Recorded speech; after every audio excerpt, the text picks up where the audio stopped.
Claire adjusted the pillow under her husband's head and tried to remember when the simple act of caring for James had last felt natural. He stirred, murmuring in his sleep, and she recoiled slightly, guilt gnawing at her before she pushed it down. It had been 2 weeks since Claire had found the text message. "I miss you already. Last night was perfect. S." At first, Claire had thought it was a mistake, someone else's message accidentally sent to James, but deep down she knew. The suspicion had festered into certainty with each evasive glance, each late night at work, each perfunctory kiss on the cheek. Now, sitting beside him in the bland, beige-walled bedroom they once made love in like kids drunk on possibility, Claire was numb. She had already copied the text, forwarded it to herself. She had already dug deeper, finding the burner phone he kept in his car, tucked beneath the spare tire. There were dozens of messages. There was even a name, Sabrina Lowell, a woman from his gym, 15 years younger, a personal trainer with a glossy Instagram account Claire couldn't stop stalking. Claire had considered confrontation, screaming, throwing things. Instead, she had watched and waited, wanting, needing to understand why. And that's when she found something else. The receipts, hotel rooms, fancy dinners, but also withdrawals, large ones. Money missing from their shared savings account. Money that was supposed to be for their adoption process. The ultimate betrayal. James hadn't just cheated on her, he'd stolen their future. Claire's heart thudded now as she stared at his sleeping form. Tonight was supposed to be the night. The night she confronted him. The night she chose whether she wanted revenge or some broken, fragile attempt at forgiveness. But another option had emerged, unexpectedly. Earlier that afternoon, Claire had met with her brother Ethan, who worked for the city police. She'd asked him, casually at first, about financial crimes, about tracing money. Ethan, suspicious, had pressed her. In a moment of raw vulnerability, she'd told him almost everything. Except James's name, Ethan had promised to look into it to see if the money trail pointed to anything bigger. "You're sure he's just cheating?" he asked, his voice low and cautious. Claire wasn't sure of anything anymore. The floor creaked. James stirred awake. "Claire?" His voice was thick with sleep and something else. Fear? She stood. "Wake up," she said, voice flat. "We need to talk." James sat up, rubbing his face. His eyes, bloodshot, met hers. For a moment, Claire almost softened. He looked older, tired, like the man she once trusted with her whole life. "What's wrong?" "You tell me." She tossed the burner phone onto the bed. James stared at it. His Adam's apple bobbed. Silence filled the room, a dam about to burst.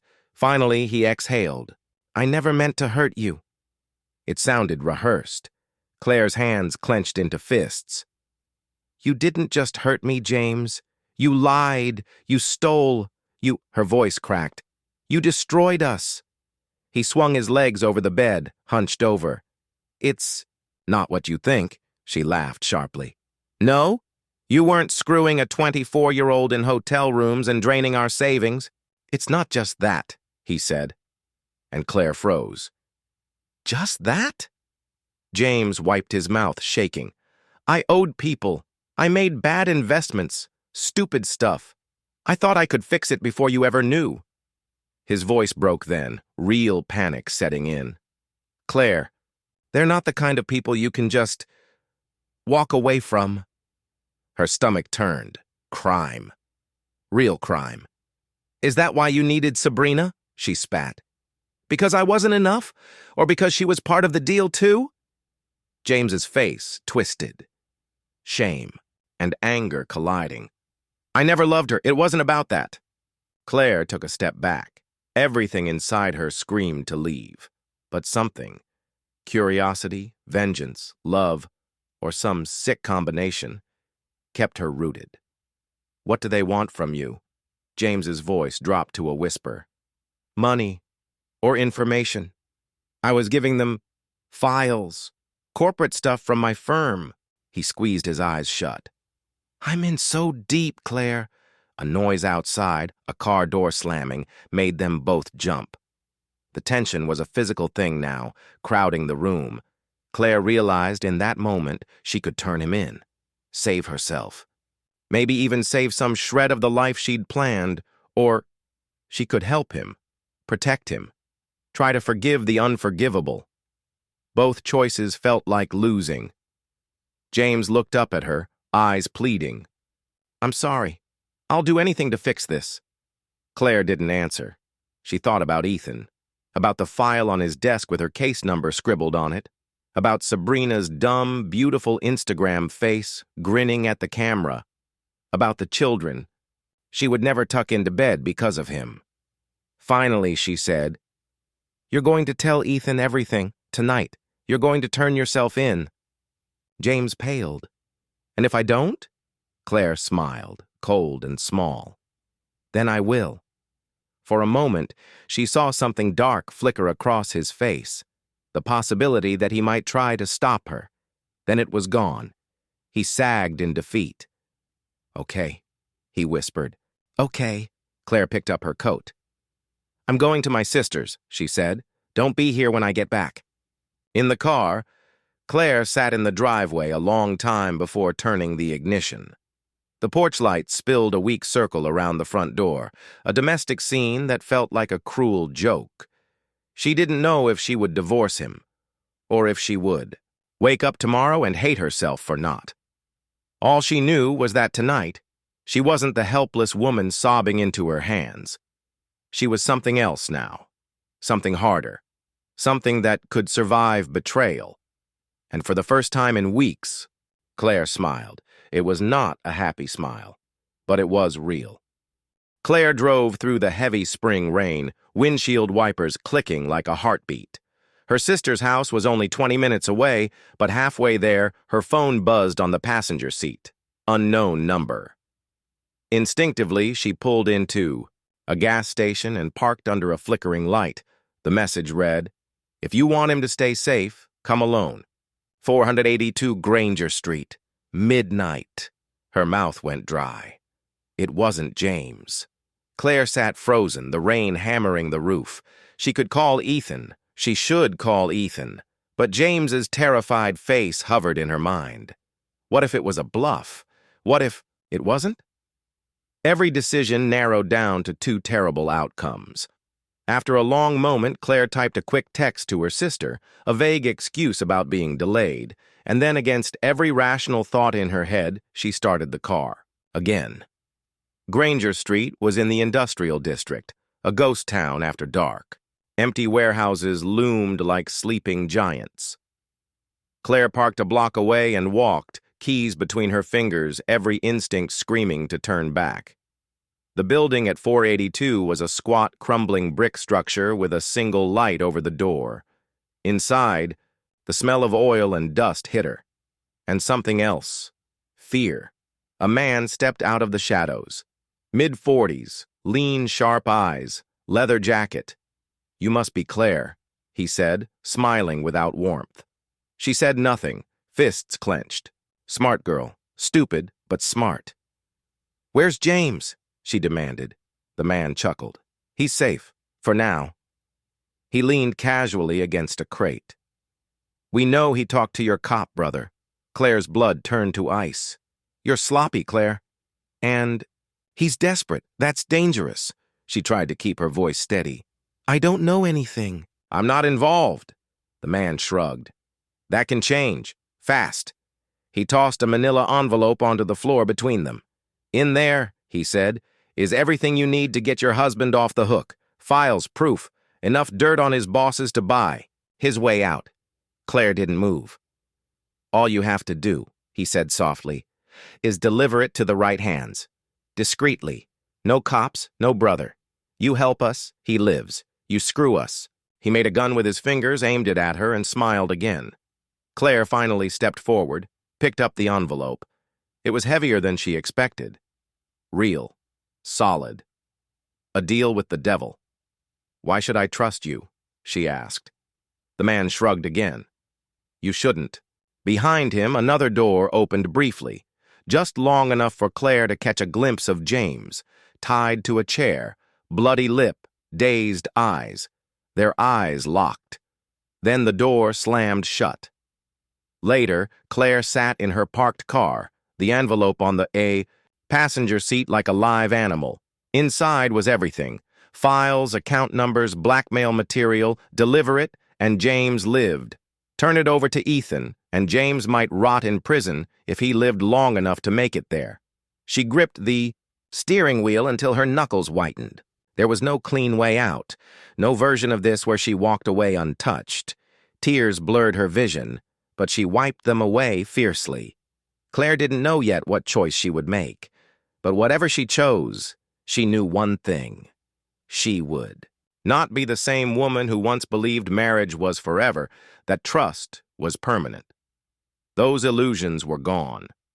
What remained was survival. And the cost of survival was always blood. End of part 2. The city lights blurred past as Claire drove without knowing where she was going. The manila envelope sat on the seat beside her like a ticking bomb. Every turn felt heavier. Every breath felt stolen. At a red light, she opened the envelope. Inside were documents, offshore accounts, names, passwords, evidence of fraud, embezzlement, bribery at James's firm. Enough to topple not just his bosses, but powerful people tied to them, the kind of evidence that could get someone killed. The man's warning echoed, "No cops." Claire pulled over at a strip mall and stared at 2 buildings. The police precinct, where Ethan was on shift. A cheap overnight courier office, still lit up and open. One path meant saving James and damning herself. The other meant letting him fall, perhaps to his death. Her hands shook as she picked up her phone. One text from Ethan blinked on the screen. "Any update? Where are you?" She could lie. She could walk into the station, hand over the evidence, and end this, or she could buy James's freedom, at the cost of her own soul. Claire closed her eyes. When she opened them, she knew what she would do. 12.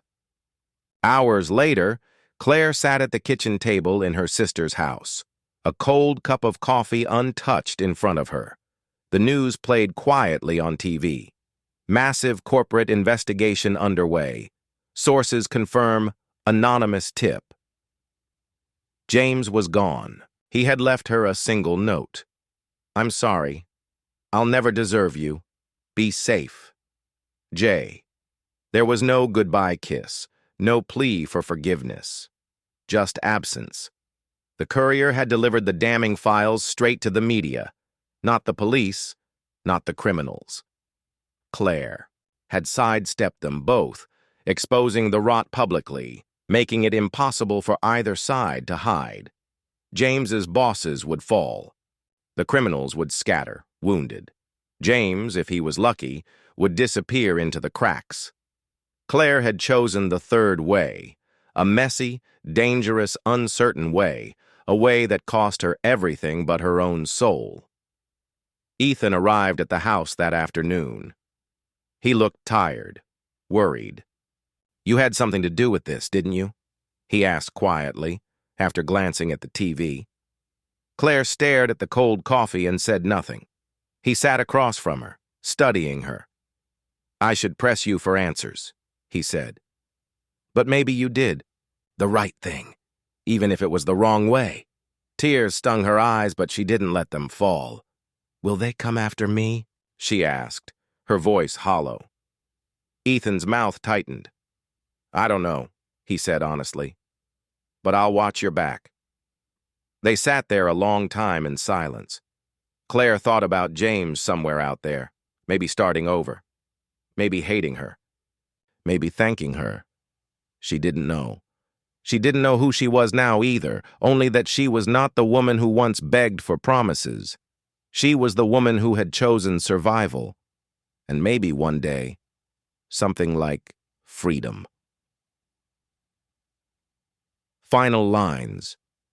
That night, Claire stood at the window as rain misted against the glass. Somewhere beyond the city's haze, life would begin again. But trust was a bridge burned behind her, a light she would never follow again. And maybe that was what survival meant, living with the ashes.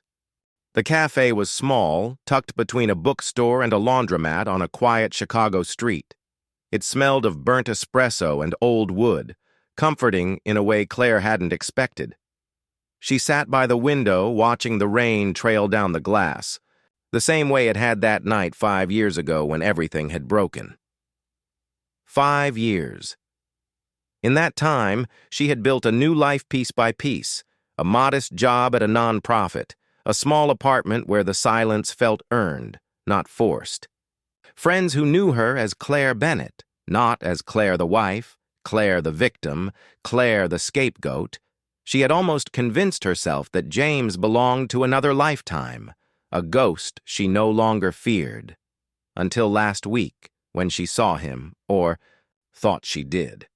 In a crowd at the farmer's market, a glimpse of familiar shoulders, the way he used to walk, head down, cautious. Claire had followed instinctively, heart hammering. But by the time she pushed through the bodies, he was gone, or maybe he had never been there at all. Today, she had come to the cafe without knowing why. Maybe to prove to herself she wasn't running anymore. Maybe because she still needed to know whether ghosts could bleed. The bell over the door jingled. Claire stiffened. James walked in, older, thinner. A beard half-heartedly hiding a jaw she used to trace with her fingers. He hesitated when he saw her, the flicker of recognition, shock, and something harder crossing his face. Then he came over. Neither of them spoke for a long moment. Finally, Claire said, "You're real." James gave a dry, broken laugh and slid into the seat across from her. I could say the same. The rain intensified outside, turning the world into smudged grays and silvers. The conversation.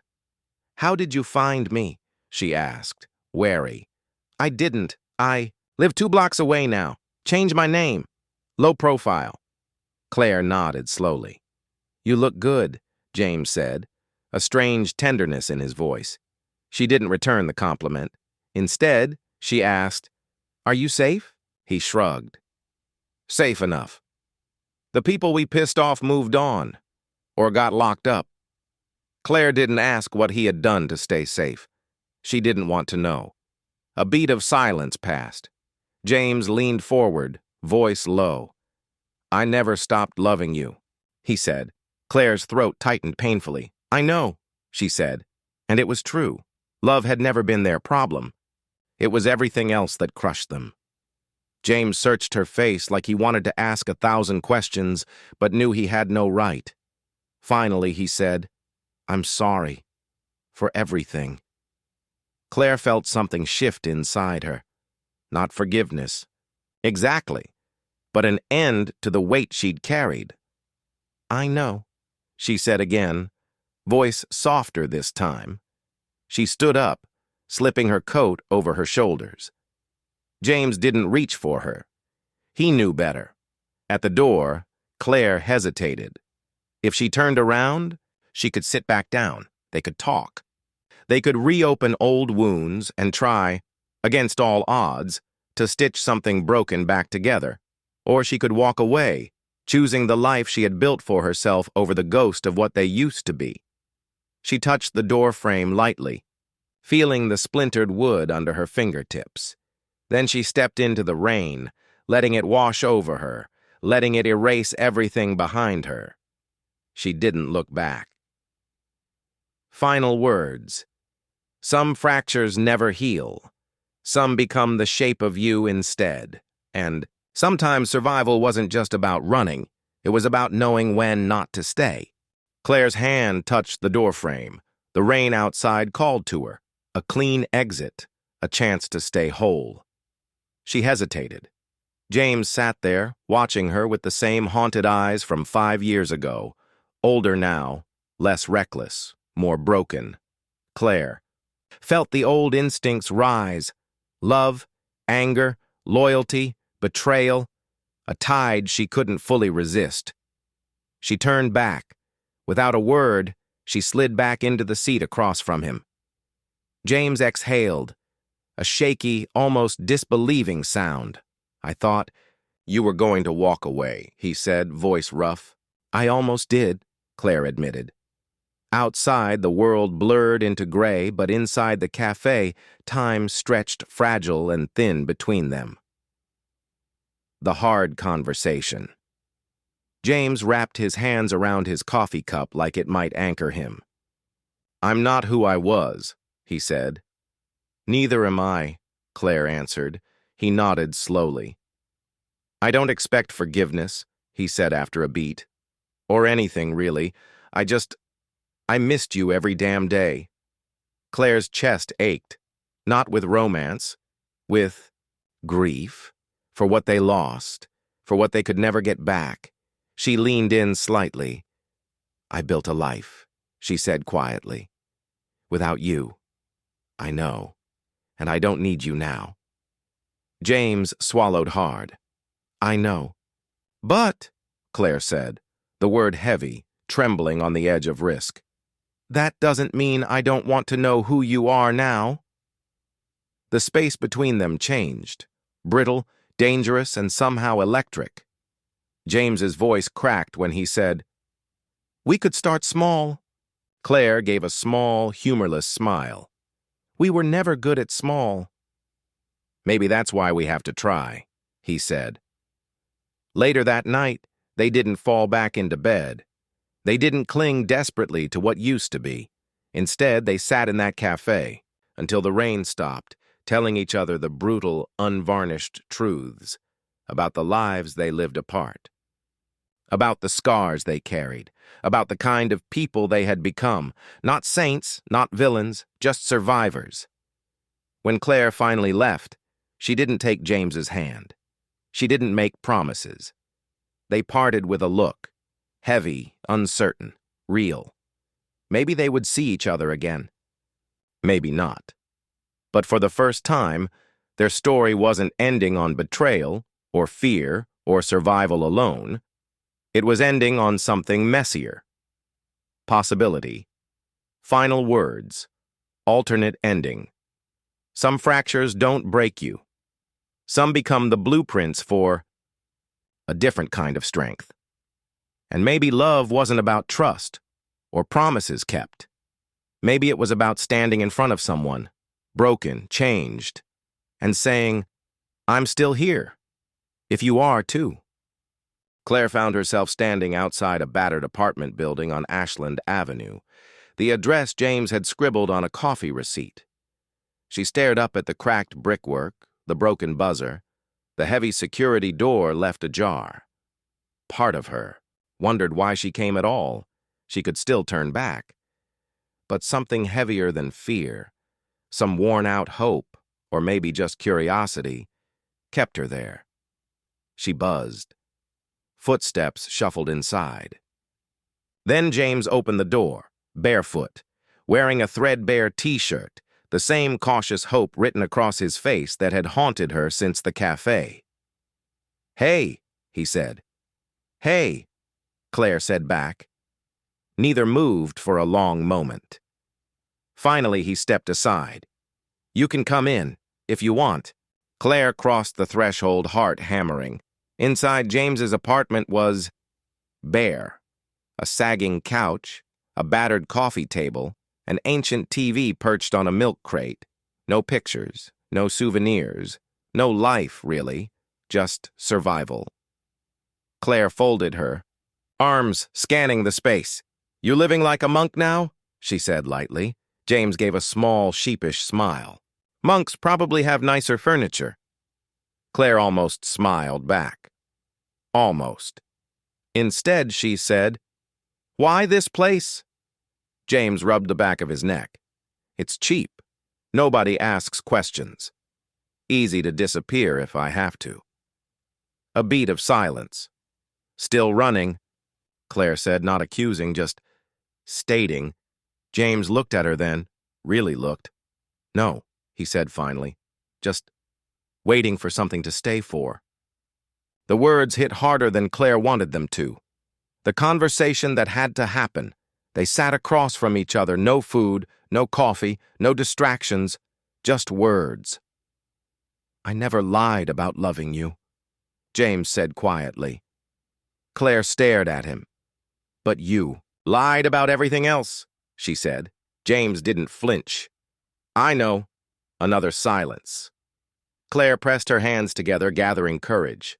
If we're going to do anything real, you can't expect it to be like before, she said. I'm not that woman. You're not that man. James nodded. I don't want it to be like before, he said. I want something honest. Even if it's ugly, especially if it's ugly. Claire looked down at her hands, felt the ghost of the wedding band she hadn't worn in years. You don't get to keep secrets anymore, she said. And neither do you, he said. The air between them felt raw, painful, real. Claire exhaled shakily. Then we start here, she said. James reached across the battered table, slow, offering his hand. Not grabbing, not pulling. Just offering. Claire looked at it for a long time. Then, very slowly, she put her hand in his. Not a promise, not forgiveness, just a beginning. Frail, uncertain, human. Final scene. Later, they sat side by side on the battered couch, shoulders barely touching. Outside, the rain had stopped, but the city still shimmered under the streetlights. 1,000 tiny possibilities humming in the wet air. Claire leaned back, feeling her body relax for the first time in months. She didn't know what would happen next. Didn't know if trust could really be rebuilt. Didn't know if love could survive so much wreckage. But for now, just for tonight, they were both here. Both breathing. Both choosing. And maybe, just maybe, that was enough. Claire had almost started to believe in ordinary things again. She and James had found a rhythm. Cautious, deliberate. Small steps. Breakfast together. Nights spent arguing over documentaries. Long walks where no one asked too much too. Fast. It wasn't a fairy tale. It was better. A life stitched together from broken pieces. Claire worked at the nonprofit downtown. James picked up shifts as a mechanic under a fake name. Keeping low, keeping clean. They didn't talk much about the past. Not because they were pretending it didn't exist, but because they knew it would bleed out on its own time. Some wounds needed patience. Some needed silence. The disruption, it started with the man in the black sedan. Claire noticed him first. Parked. Across the street 2 days in a row, pretending to read the paper. Pretending badly. She mentioned it to James over dinner. His fork froze halfway to his mouth. You sure? He asked, voice a shade too calm. Positive, Claire said. James pushed the food away, appetite gone. He didn't say anything for a long time. When he finally spoke, his voice was rough. I think someone's looking for me. Claire's stomach twisted. Who? James shook his head. Could be a dozen people. The guys we exposed. Or someone who thinks I owe them something. Claire leaned forward, gripping the table edge. We can go. To the police. James gave a bleak laugh. I'm still not exactly a clean citizen, Claire. You think they'll help me? She hated that he was probably right. The ultimatum that night, Claire couldn't sleep. She lay awake, staring at the cracked ceiling, feeling James's breathing slow beside her. The future she had dared to imagine. The fragile thing they were, building, was slipping away again. Was she really ready to go on the run? To give up the little normalcy she had fought so hard to regain? Could she live in constant fear? Could she survive losing James a second time? Claire slipped out of bed and walked to the kitchen, barefoot, cold. She stared at the fridge, the tiny magnet that held a wrinkled shopping list to the door. Milk, bread, coffee, eggs, so ordinary, so fragile, so beautiful. And maybe, it was worth fighting for, but not at any cost. The confrontation, the next morning, Claire sat James down at the kitchen table. "I can't live running," she said bluntly. "Not again." James rubbed his face, exhausted. "I know." "I won't be your accomplice," Claire said. "If you get pulled back into that world, I won't follow." James met her eyes, and for once, didn't flinch. "I don't want that either," he said. "But we have to be smart. No heroics, no more secrets." He hesitated. "I still have some of the files," he admitted. "Insurance, in case anyone ever came after us." Claire's heart sank. Of course he did. Of course he had lied, even while trying not to, and yet wasn't. That exactly why they had survived the first time? Because neither of them had been naive enough to trust blind faith over hard evidence? The new plan. They made a decision together. James would anonymously leak the last of the files to a journalist he trusted. They would move, not run, just relocate, quietly, to a new neighborhood where James's past wouldn't find him so easily. If the man in the sedan escalated, they'd record everything, build a defense, take the fight public if they had to. It wasn't safe, it wasn't perfect, it wasn't a fairy tale, but it was a plan, built together. For the first time in years, Claire realized, they weren't just surviving anymore. They were choosing how to survive, and sometimes, maybe, that was the only power you got. Final scene of Part 5. 2 days later, as they packed boxes, Claire caught James looking at her, not with guilt or fear or apology, but with something quieter. Gratitude, respect, a kind of broken, battered love that didn't ask for anything but her choice to stay or to go. Claire picked up a box labeled kitchen and smiled wryly. "Next time," she said, "let's aim for boring." James laughed, a real laugh, deep and rough. "I'd settle for mildly inconvenient," he said. Together they walked out into the gray morning, not running, not hiding, just moving forward, one fragile, deliberate step at a time. End of Part 5. The calm before. The move had gone smoothly. New neighborhood, new routine, new names on the mailbox. Claire started to breathe again, a little more each day. James worked long shifts at a garage that didn't ask questions. Claire took a part-time job at a bookstore, shelving new releases with quiet satisfaction. Ordinary, fragile, but real. Some nights they'd sit on the tiny back porch, sipping wine from chipped mugs, joking about the future. Maybe they'd adopt a dog.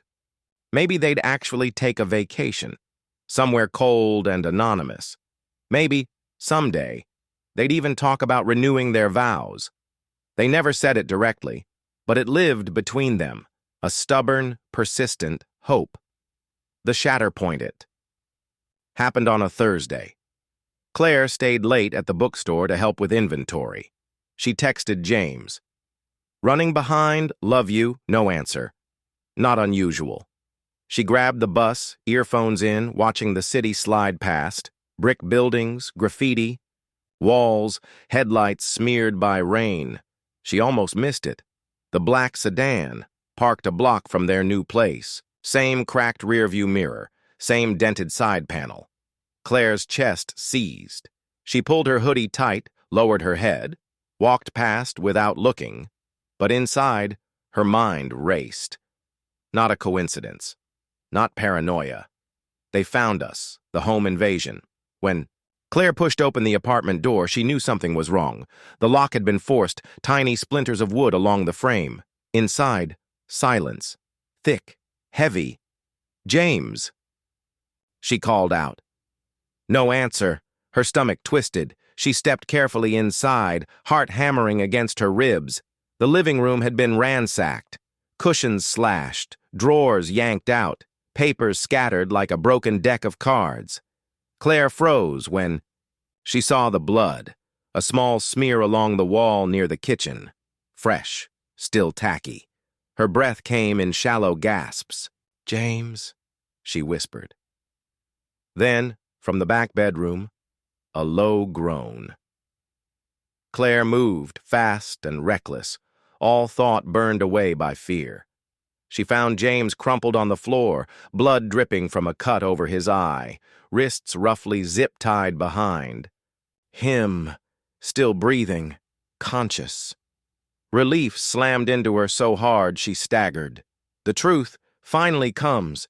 She dropped to her knees beside him, fumbling for the knife they kept taped under the nightstand, a habit they'd agreed on, half joking, never thinking they'd actually need it. Claire sliced through the zip ties, pulled James upright. His face was battered but furious. "They didn't find it," he muttered, voice thick with pain. Claire stared at him. "Find what?" James wiped blood from his mouth and gave her a grim, lopsided smile. "The last drive, the real insurance. I lied." Claire felt the world tilt. "You told me you gave it up," she said, voice hollow. "I almost did," James said. "But I couldn't." He looked at her then, wrecked, defiant. "I couldn't bet our lives on trust alone." The choice sirens wailed somewhere nearby, not close enough, yet, but coming. Claire pressed her fists to her forehead, shaking. She could leave, right now, walk away from him, from this endless spiral of lies and danger. No one would blame her, or she could stay and fight. Stay and choose, again. This broken man, this fractured love. James watched her, waiting, not begging, not pleading, just waiting. Claire closed her eyes, felt the weight of every moment that had led them here, and then she reached for him, not gently, not sweetly, fiercely. James flinched at first, then leaned into it, resting his forehead against hers, breathing ragged. Together they stumbled to their feet. Together they grabbed the go-bag they had kept packed just in case. Together they fled into the night. Final line of Part 6. Sometimes survival wasn't about running fast enough. It was about choosing over and over who you would run beside. They didn't speak much in the stolen hours that followed. Claire drove, knuckles white on the steering wheel, while James kept a lookout, his body tense and battered beside her.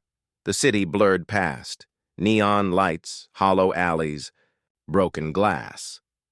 They switched cars twice, trading their beaten sedan for a rusted-out station wagon they bought for cash from a man with cigarette burns on his sleeves. Every moment felt stretched thin, straining towards something inevitable. Finally, somewhere outside the city, in a grimy motel that smelled of bleach and despair, they stopped. Claire tossed the keys onto the nightstand and turned to James. "No more secrets," she said flatly. James nodded, wincing as he sat on the edge of the sagging bed. "I kept one backup," he said. "A copy of everything. The files, the names, the offshore accounts, all of it." Claire leaned against the wall, arms crossed. And I know how to use it." His voice was calm now. Too calm. The calm of a man with nothing left to lose. The plan, they had two options. Disappear, new names, new lives, always looking over their shoulders. Expose everything, go public, burn every bridge so thoroughly no one could ever come after them again. James looked at Claire. "Your call," he said. "I dragged you into this. You get to choose how we end it." Claire felt the enormity of it, settle onto her chest. No good choices, only survival, only fire. The decision Claire thought about her old life, the years wasted believing comfort was safety. The nights she lay awake wondering if love could survive betrayal. The morning she chose James again, knowing he was broken, and so was she. She thought about what they might become if they kept running. Ghosts of themselves. Never rooted. Never free. She thought about the future. Some fragile, stubborn dream where maybe, just maybe, they could stop surviving and start living. Claire straightened. "We burn it," she said. James blinked. "You sure?" Claire nodded. "No more running. No more hiding. We end this. Together. The execution." They drove through the night, heading for the only person James still trusted, Olivia Grayson, a sharp, ruthless journalist he'd worked with once before. When they arrived, Olivia didn't ask questions. She took one look at the bruises on James's face, the steel in Claire's eyes, and simply said, "Let's take them down." They spent hours at Olivia's cramped apartment, uploading the encrypted files to a secure server, drafting statements, preparing evidence, names, dates, money trails, enough to topple powerful men and burn criminal networks to the ground. It was dangerous, reckless, irrevocable. Claire watched James as he typed furiously beside Olivia, watched the way his hands shook when he thought no one was looking, watched the way he kept glancing at her, like a man building a life raft out of broken pieces. And for the first time in a long time, Claire didn't feel like she was drowning. The fallout, the story broke 3 days later. Headlines screamed. Phones rang off the hook. The city shook. Arrests, indictments, investigations. The men who had hunted James, who had blackmailed and threatened and destroyed, suddenly had bigger problems than revenge. They were running for their own lives. Now the black sedan vanished from their street. No more strange phone calls. No more threats slipped under the door. Just silence. Blessed, heavy, uncertain silence. Final scene of Part 7. A month later, Claire stood on a pier at sunset, watching the water glow gold and blood orange. James stood a few feet away, hands shoved in his jacket pockets. Neither spoke. Neither needed to. They had survived. Together. Not clean. Not easy. But real. Claire closed her eyes against the wind, feeling it tear through her hair, her clothes, her scars. She was not who she had been. Neither was James. Maybe they could never be whole again. But maybe, just maybe, they could. Be something better, something chosen, something fought for. Claire turned to James. "Ready?" she asked. James smiled, tired, battered, alive. "With you?" he said. "Always." They walked forward, side by side, into whatever future waited. End of Part 7. Thematic wrap-up. Trust doesn't mean forgetting the past. It means fighting for a future anyway. Love is a choice you make, over and over. Not a prize you win. Sometimes the only way out is through the fire. The sun was just setting, a soft amber light spilling over the sidewalk. It was one of those rare evenings when everything felt still, as if the city had taken a collective breath. Claire stood outside a small cafe by the water, watching people stroll by, the sound of laughter mixing with the low hum of traffic. She was alone, for now. James had promised to meet her as usual, right after work. He'd been keeping longer hours lately, but that didn't bother her anymore. It was just part of the rhythm now, the normalcy they had fought for. Claire still had her work at the bookstore. She had returned to a quiet life, rebuilt from the shattered pieces of her past. She wasn't the woman she used to be, and neither was James, but somehow that had made all the difference. She glanced up at the sky, the first star just beginning to flicker into existence. The call her phone buzzed, pulling her back from her thoughts. It was a text from James. "Running late. Got tied up with a client. We'll be there in 15. She smiled and tucked the phone away. 15 minutes, plenty of time. She had learned over the past year that sometimes peace wasn't about instant answers. It was about being willing to sit in the uncertainty, knowing that you had the strength to hold on, no matter what. It hadn't been easy. There were times when she doubted everything. when the ghosts of the past threatened to resurface, when the fear of being found, exposed, undone, hung over them like a shadow. But they had learned how to speak, not just in the words they said, but in the silence between them. James had started showing up in ways she didn't expect, more present, more steady, less haunted by the man he had been. It was slow. There were scars, but they were healing. The conversation. James arrived a few minutes later, out of breath, his jacket rumpled, a slight smile on his face when he saw her. "Sorry," he said, sitting down across from her. "That damn meeting went longer than I thought." "No worries," Claire said, her voice light, easy. "You look good," James chuckled, looking down at his wrinkled shirt. "Yeah, well, this is about as good as it gets. Could use a nap." She laughed, feeling the tension in her chest loosen. A year ago, they'd been strangers in the same house, haunted by the past and terrified of the future. Now they were still walking forward, step by step. "How was the meeting?" she asked. James shrugged. "It was fine, a little. We'll see. But you? How's everything at the bookstore?" "Same. Busy. Quiet." She smiled, glancing around. "I don't mind the quiet anymore." James leaned back, studying her. His expression softened, a flicker of something behind his eyes. "You've changed," he said quietly. Claire's heart skipped. "Yeah," she said, looking out at the river. "I guess I have." James reached across the table, his hand brushing hers. It wasn't a grand gesture. No dramatic declarations, just a quiet acknowledgement. "Me too," he said. "And I think we're okay now." Claire looked at him, really looked at him. The man who had once shattered her trust. The man she had fought beside, chosen again, rebuilt herself beside. "Do you believe that?" she asked.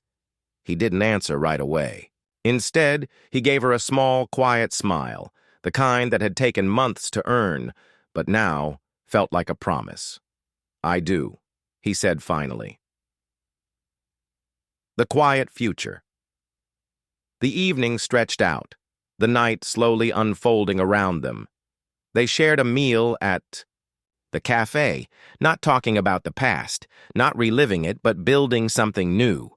They didn't talk about marriage or vows or plans for the future. They didn't need to. Not yet.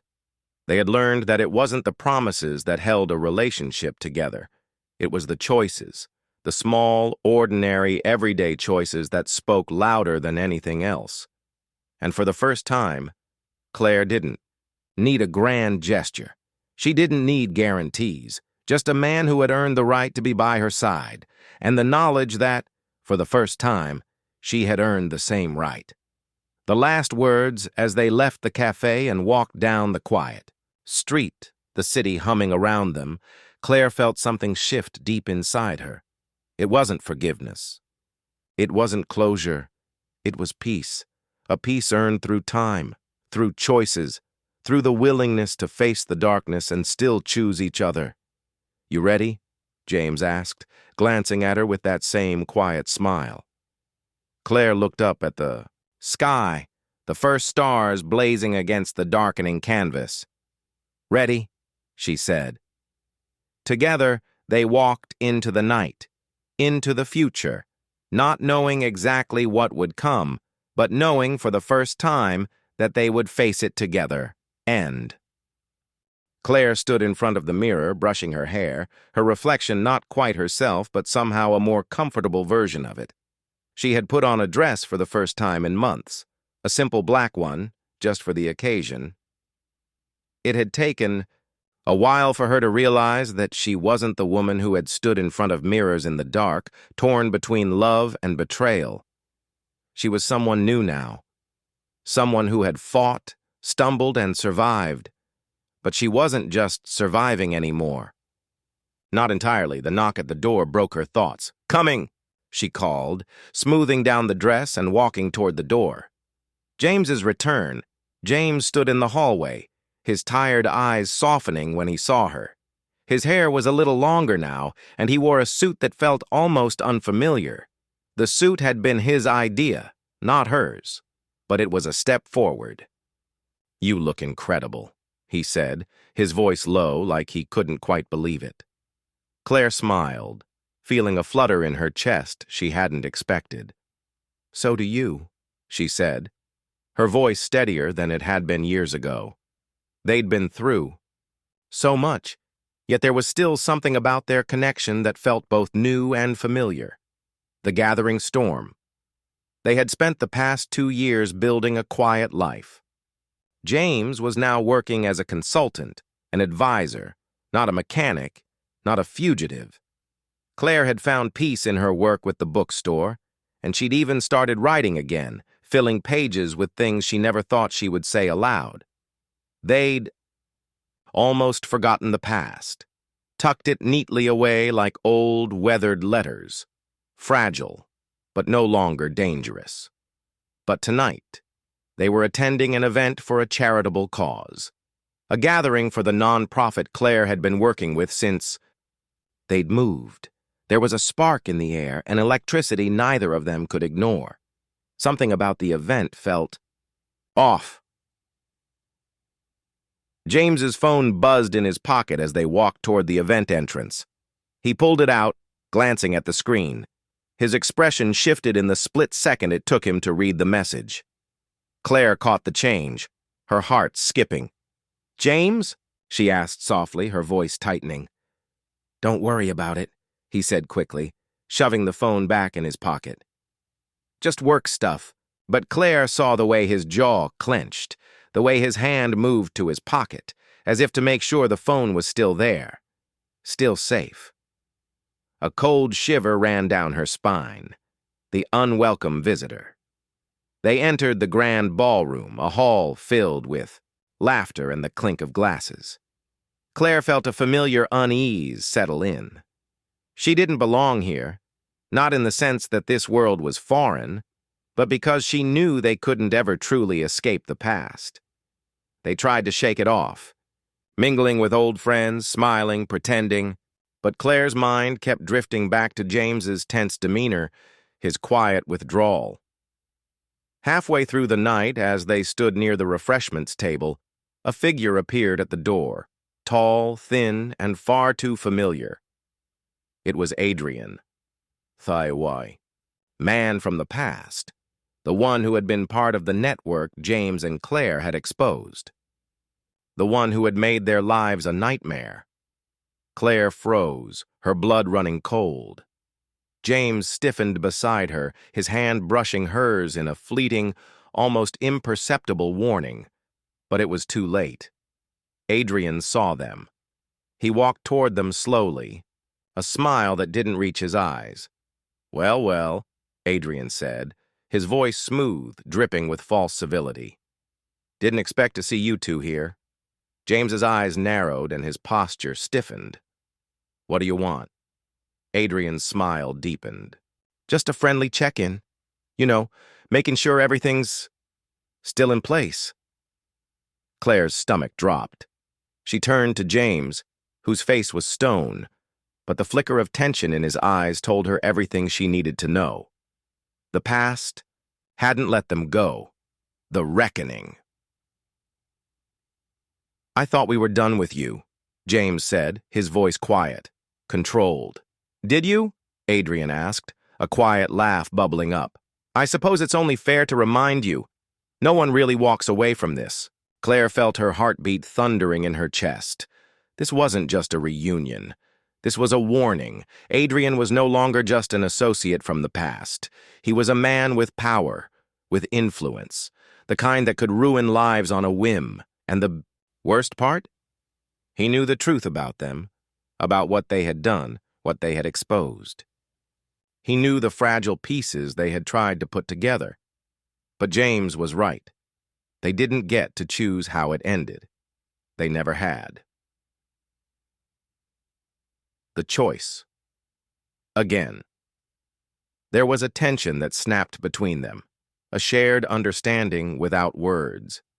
James leaned toward Adrian, eyes dark with intent. "Stay away from us. This ends now," he said. Adrian studied him for a moment, a quiet, almost amused look on his face. Then, without another word, he turned and walked away, as if the conversation had never happened. But Claire could feel the air shift. The moment had passed, but the danger still lingered, a dark cloud on the horizon. They had fought to survive. They had chosen each other again and again, but this fight, it wasn't over. The final choice. As the evening wore on, Claire and James found themselves back outside, the cool air settling over them like a weight. Neither of them spoke immediately.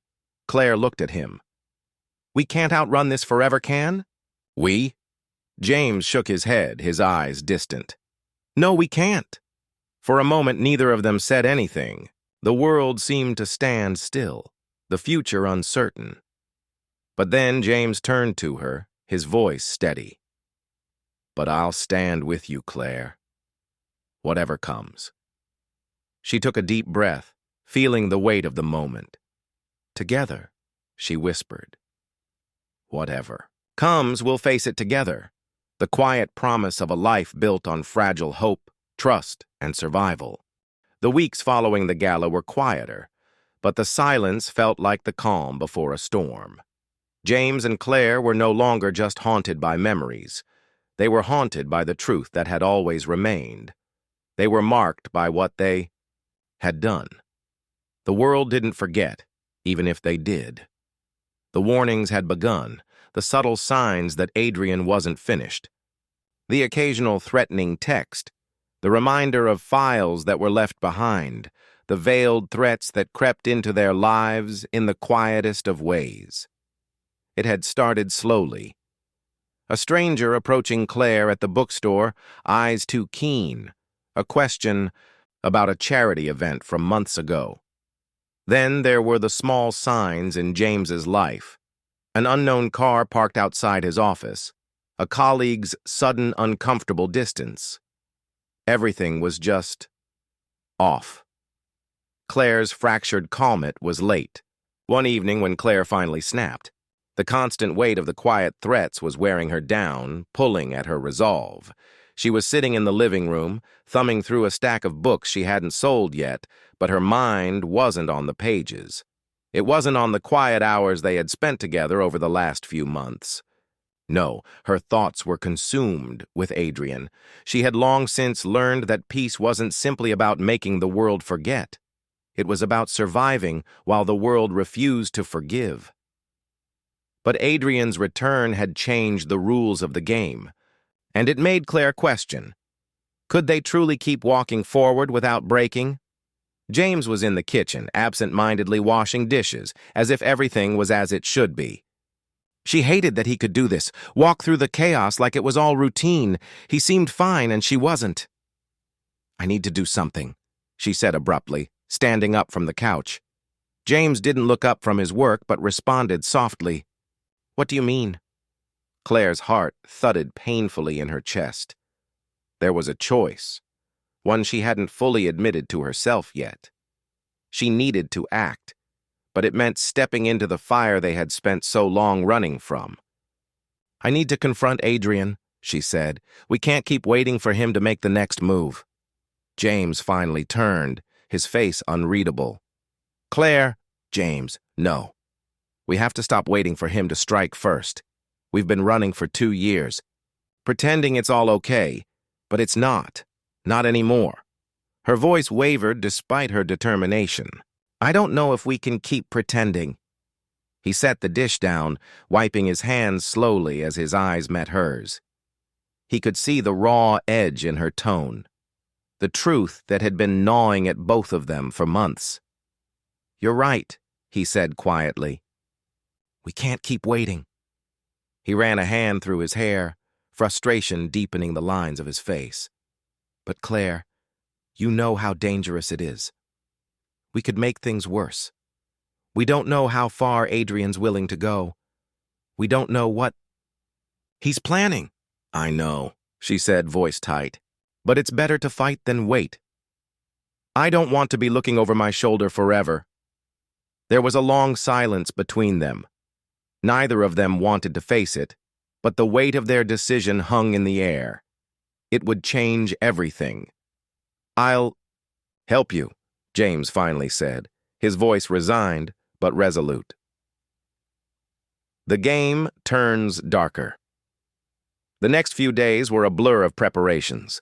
Claire and James reached out to contacts they'd made in the past, people who owed them favors or had knowledge they'd once used to expose Adrian's network. They gathered information, built a plan. But the deeper they went, the more they realized how far-reaching Adrian's influence still was. It wasn't just about the files they had exposed. It was about control. Adrian had always been someone who didn't just want to destroy lives, he wanted to reshape them. They had only scratched the surface. And the closer they got, the more they began to see the horrifying truth. Adrian wasn't just trying to take them down. He was positioning himself to strike again, harder. And this time, he wasn't working alone. Claire could feel the tension in James's movements, the way he kept checking his phone, the way his eyes flickered nervously when a car drove by their apartment. He was just as on edge as she was, but they both tried to bury it under the pretense of normalcy. The confrontation, it was the night before they were supposed to meet Adrian at a remote location, a place neither of them had been in years, an abandoned warehouse on the outskirts of the city, the very same place where they had once hidden, running from the consequences of their past decisions. Tomorrow changes everything, Claire said as they sat on the couch together, both exhausted, from the planning and endless phone calls. James turned to her, his eyes shadowed with the same uncertainty she felt. He reached out and squeezed her hand. I know. I just wish there was another way. Claire didn't answer. They both knew there was no easy way out, but they couldn't keep living in fear. This was it. Tomorrow, everything would either end or break wide open. The final choice. They arrived early the next evening, standing together in the cold, dark parking lot of the warehouse. The city felt miles away, and the only sound was the low hum of the distant highway. James looked at Claire, his face tight with anxiety. Are you sure about this? Claire nodded. We've come this far. We have to do this. They walked into the dark warehouse, the echo of their footsteps magnified in the emptiness. Adrian was already there, standing by an old table, arms crossed, waiting for them. Well, well, he said, his smile chilling. I thought you two might have been smarter than this. We're not here to negotiate, James said, stepping forward. His voice was firm, but Claire could hear the tremor underneath. He was just as scared, as she was, but he wasn't going to back down. Adrian's eyes flickered between them, something dark swirling behind his gaze. You think you can just walk away from this? He asked, his voice slow, menacing. Claire felt a chill creep over her skin. She looked at James, then back at Adrian. This was the moment. They had to take the first swing, or they'd be finished. She stepped forward. No more games, Adrian. No more lies. Adrian's smile never faltered. You've always been so naive. But this time, they were ready. They knew the stakes. The truth was out there, and no matter how far Adrian pushed, they wouldn't go back to hiding. They had no choice but to fight. The air inside the warehouse was thick with dust, the dim light flickering as if it too was uncertain about the situation unfolding. Claire's heart hammered in her chest, her mind racing as she watched Adrian lean casually against the wall, his eyes glinting with amusement. He wasn't scared. He was enjoying this. James was by her side, his posture rigid, his eyes locked on Adrian, but Claire could see the tension in his jaw, the way his fingers twitched at his sides like he was ready to act. She could feel his unease, but his resolve was the thing that anchored her in this moment. The past 2 years had brought them here. 2 years of carefully rebuilding, and now it all came to this. Adrian didn't waste time. His voice echoed in the vast emptiness of the warehouse. You really think you can end this tonight? Adrian's smile was sharp, cold. You've always been so predictable. But you're out of your depth now. Claire took a steadying breath. You're wrong. We're done being afraid of you, Adrian. Whatever you're planning, it stops now. Adrian pushed off from the wall, his expression hardening. Oh, I'm afraid it's a little too late for that. He took a few steps toward them, his movements deliberate, menacing. You think I didn't see this coming? I've been watching you both, waiting for the right moment to finish what I started. James stepped forward, his voice low and steady. We're not letting you destroy everything we've built. You don't get to control our lives anymore. Adrian chuckled softly, the sound echoing eerily in the space between them. Control? You think you have control? His eyes flicked toward Claire. The past doesn't just disappear. You've exposed a part of me that will never be erased. And now I'm going to make sure you pay for it. The words hit Claire like a punch to the gut, but she didn't flinch. She couldn't afford to. They had fought for this, for their lives, for each other, for their peace, and she wouldn't let Adrian take it from them. A dangerous proposition, I know what you're thinking, Adrian said, his voice suddenly softer, more seductive. He took another step toward them, his gaze flicking between Claire and James. You think you can walk away from this, but I have something you both want. James narrowed his eyes. What's that supposed to mean? Adrian smiled, that sharp, calculating smile. I have information. Information that could ruin everything you've worked for. The people you trust, the people you've built these fragile connections with. They're all at risk.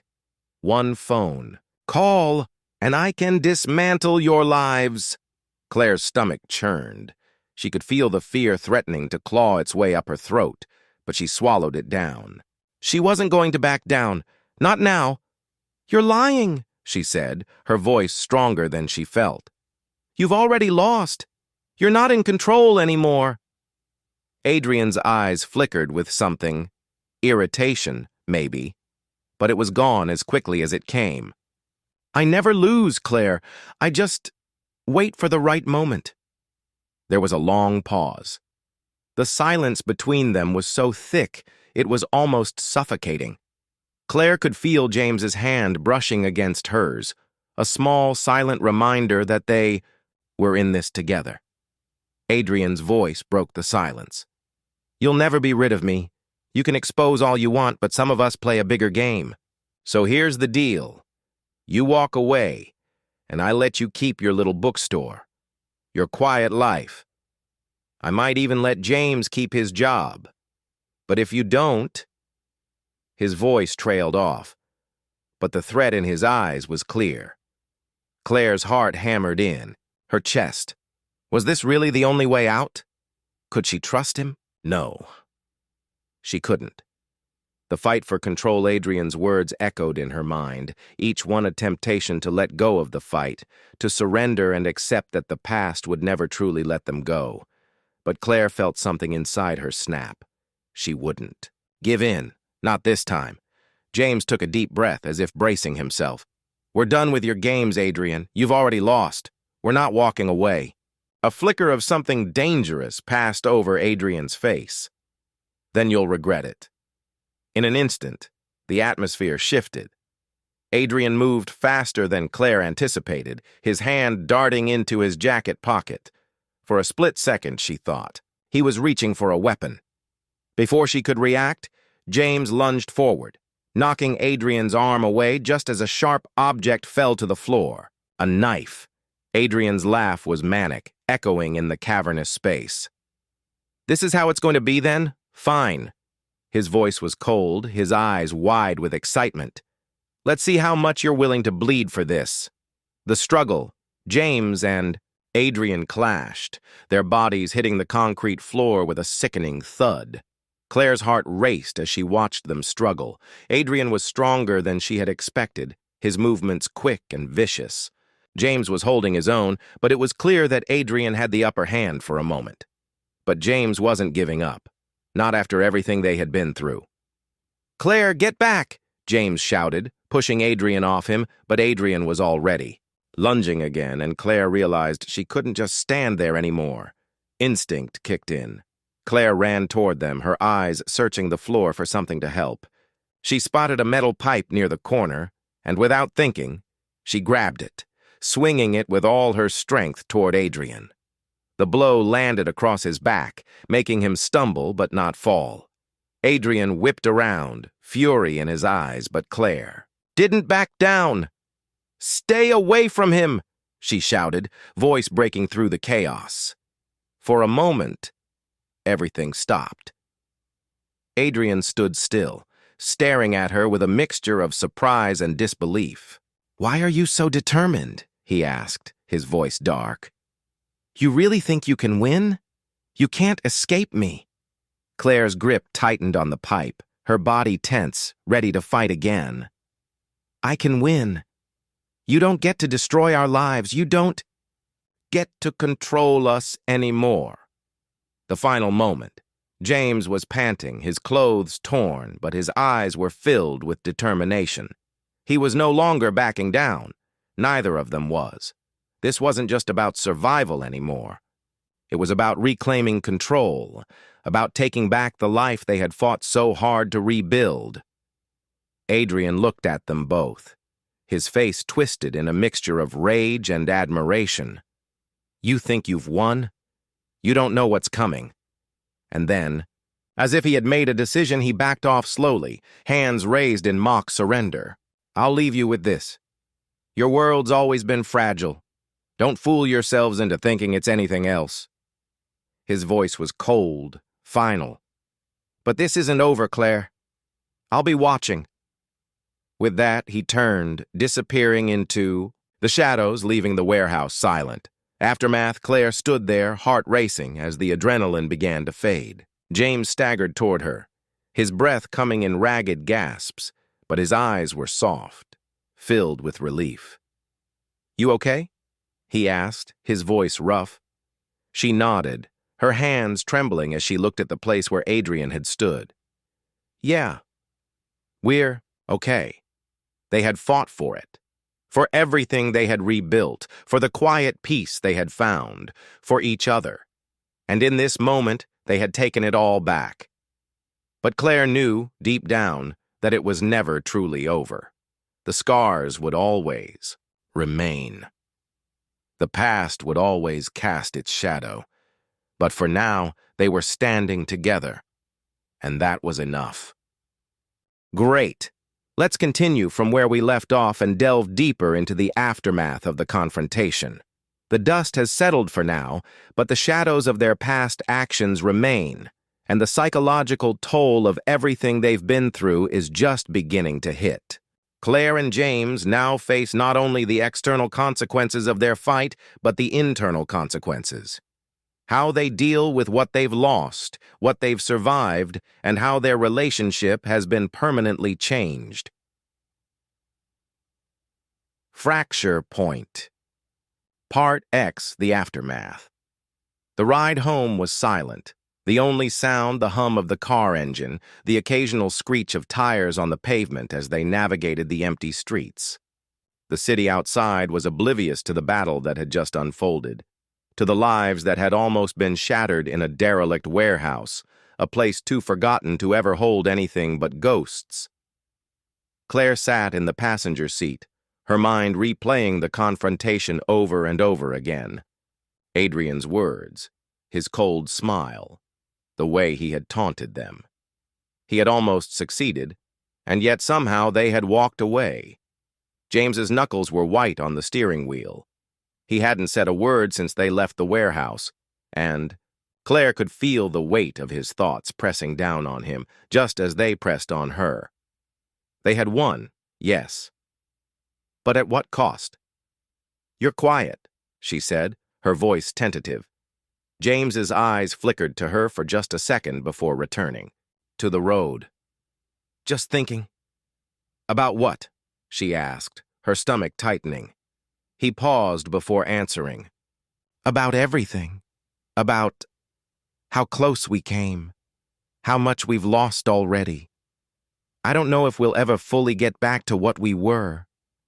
There it was, the unspoken truth. The tension between them that had always been there, even before Adrian, had now evolved into something more profound. Their relationship had been tested in ways they hadn't imagined, and now, Claire wasn't sure what was left. "I know," she whispered. "I'm just trying to make sense of it all. I feel like I've been holding my breath for so long, and now that it's over, I don't know how to let go of it." James glanced at her again, his expression softening. "You don't have to let go of it. We've been through something together. It doesn't just disappear because Adrian's gone." His words weren't reassuring, but they were real. There was no clean slate, no simple resolution. Just two people standing on the edge, looking down at the chaos they had survived. Homecoming. When they finally pulled into their parking spot outside their apartment, the air felt thick again, like the weight of their shared past had followed them home. The building loomed ahead, quiet and unassuming, as if it had no idea the storm that had just passed. Inside, the apartment was still the same, filled with the faint scent of the candles Claire liked to burn and the lingering sound of the fridge humming in the corner. Everything felt too normal, too mundane for the life they had just narrowly escaped. Claire sank onto the couch, staring blankly at the wall. James stood in the doorway of the kitchen, unsure of what to do, his body still tight from the adrenaline that hadn't yet worn off. "This is all I ever wanted," Claire finally said, her voice small. "To have peace again, a normal life. No more secrets, no more fear." James took a deep breath and sat beside her, not quite touching her, but close enough to feel the space between them. "I know, I wanted that too, but sometimes I wonder if it's ever going to be the same. Even if we try, even if we pretend." There was an honesty to his words that hit Claire hard. They had been pretending for so long, hadn't they?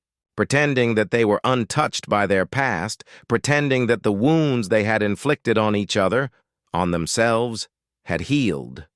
She swallowed hard, fighting the lump in her throat. "Do you think we can fix this? Fix us?" James looked at her, and for the first time in a long time, his eyes were searching, vulnerable. "I don't know, but I don't want to give up on us. Not now." The price of survival, the next few days were a blur of trying to find normalcy again. They went through the motions. They cleaned the apartment, ran errands, and even had dinner, with friends they hadn't seen in a while. But the undertow of their shared trauma was always there, pulling at them, no matter how hard they tried to ignore it. Claire found herself avoiding eye contact with James sometimes, feeling the weight of the words left unsaid. They had survived Adrian's wrath, but had they survived each other? James, too, was quieter than usual. When he wasn't working, he spent hours staring at his phone, at the things he had never quite let go of. His past was still there, unresolved, no matter how much he tried to focus on the present. And Adrian, the ghost of him still lingered in the corners of their minds. They both knew it wasn't truly over. The man was always one step ahead, always watching, but for now, they had bought themselves time. Time that they had to make count. The visit a week later, as they sat down to dinner together, the doorbell rang. Claire froze, her fork halfway to her mouth. James's hand tightened around his glass, his eyes narrowing as he stood up. Neither of them spoke, but the tension was palpable. James went to the door, his footsteps heavy on the floor. Claire stayed behind, her breath shallow, unsure of what they would face. Was it Adrian? Or someone else coming to collect the debt they thought they had escaped? When James opened the door, the figure on the other side wasn't Adrian, but someone, equally unsettling. Detective Harper. Claire's heart skipped a beat.